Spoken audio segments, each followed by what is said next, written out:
want to read something I saw. Here we go. This is from August 2nd at 12:24 in the morning.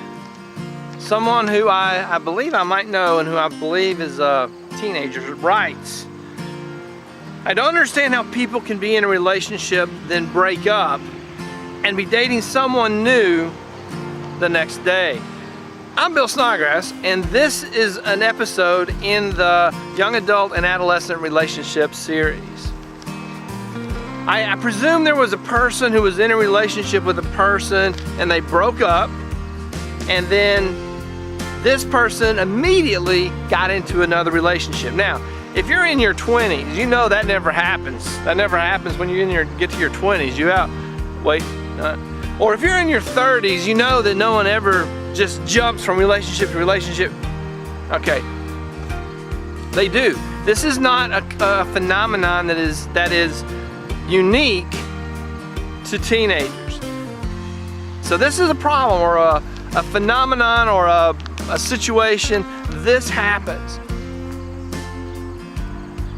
Now why? Why does this happen? How does it happen?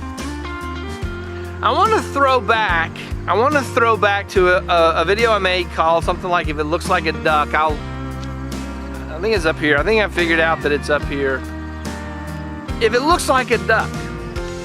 Now that video was kind of the opposite of this point. That video was, you may not be saying that you're in a relationship, but you're acting as if you are.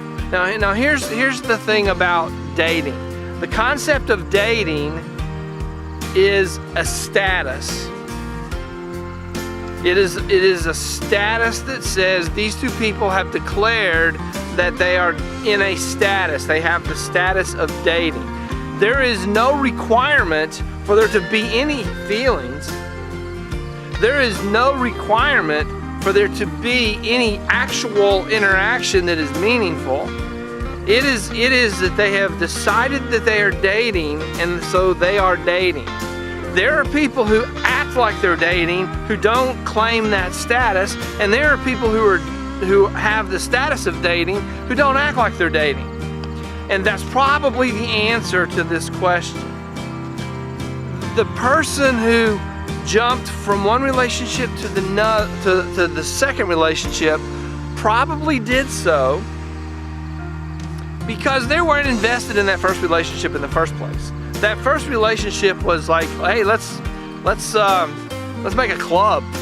It'll be just the two of us. It'll be the dating club. There was no emotional or cognitive or psychological investment. Now there may have been some time invested. There may have been some things that were invested, but they were just calling it a duck. It wasn't really a duck at all. They were just calling it a duck. It couldn't quack, it couldn't swim, it didn't have feathers, it didn't waddle, but they were calling it a duck. And that is my answer. That is my answer.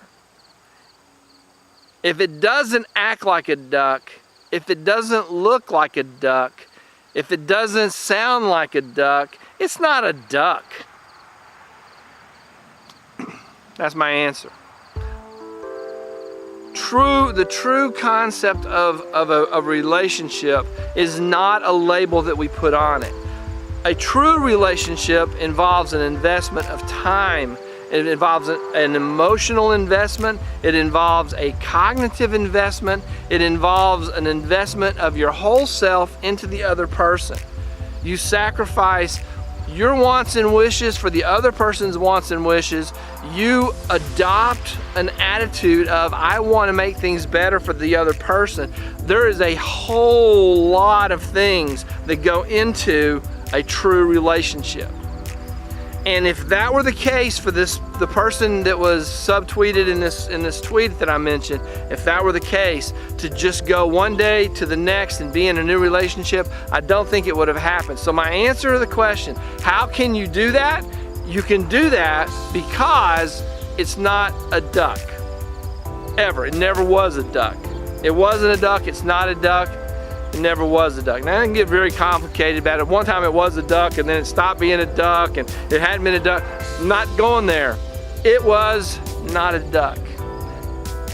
Last point, or it's the same point repeated twice, two different ways. If it looks like a duck, even if you don't have the status and you're doing everything that a duck does, if you're doing everything that people in a relationship do, it's a relationship and it doesn't need a label. And the opposite is true. Just because you have the label doesn't mean that you are doing and behaving and operating as if it is a relationship. You can call it a duck, but it's actually, you know, a hamster or a squirrel, I don't know, it's something else. I hope you enjoyed this. I hope this was helpful. Hope it answered some questions to get you thinking a little bit. And if it did, or if you just want to be nice, subscribe to the channel, hit the like button, comment, leave me a question, hit notifications, share this with someone who thinks that they have a duck when they actually have, you know, a gopher or a llama or an alpaca. That is all I have. Thank you for watching. See you in the next episode.